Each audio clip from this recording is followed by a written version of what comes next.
দারোগা সাহেব, আমার হাজবেন্ডের আমি মামলা করব, ওটা মামলা লেখেন। কি মামলা করবেন? নারী নির্যাতন মামলা? তা জানি না, প্রতিদিন মদ খেয়ে আসে, আমাকে একটুও ভালোবাসে না। আচ্ছা আপনি শান্ত হয়ে বসেন, আগে বলেন আপনার বাচ্চা কাচ্চা কয়টা? 3টা মেয়ে আর 5টা ছেলে।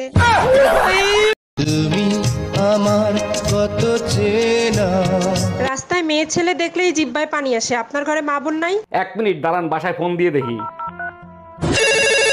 হ্যালো আব্বা। হ্যাঁ বল। আম্মাই বাসায় আছে? বাজারে গেছে। বাজারে গেছে। আর বোন? কলেজে গেছে। কলেজে গেছে। কেউ বাসায় নাই, চলেন।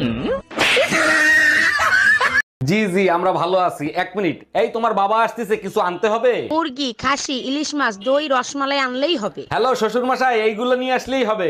এইগুলো আমার বাপ আনবে কেন? আবে যখন তোমার বাপ, আনবো কি আমি? তোমার মতো জামাইরে ঝাঁটা দিয়ে পিটানো উচিত। তোমার ভাই 1 বছর হইলো আমাকে সাইডা চইলা গেছে। জামাই থাকতে বুঝি নাই জামাই কি, সারাক্ষণ খালি ঝগড়া করতাম। এখন বুঝি তারে যদি আরেকবার পাইতাম আর জীবনেও কোনোদিন ঝগড়া করতাম না। তোরা যে বেহায়া আবার ফাইলো ঝগড়া করতে। ভিতরে আসতে পারি স্যার? আসেন। আপনি একা কেন? মামুন কোথায়? মামুনের পাশের বাড়ির ভাবি প্রেগনেন্ট, তাই মামুন আসতে পারে নাই। পাশের বাড়ির ভাবি প্রেগনেন্ট, তাতে মামুনের কি? ভাবির জামাই 2 বছর ধরে বিদেশ, তাই মামুন ভাবিকে ডাক্তারের কাছে নিয়ে গেছে।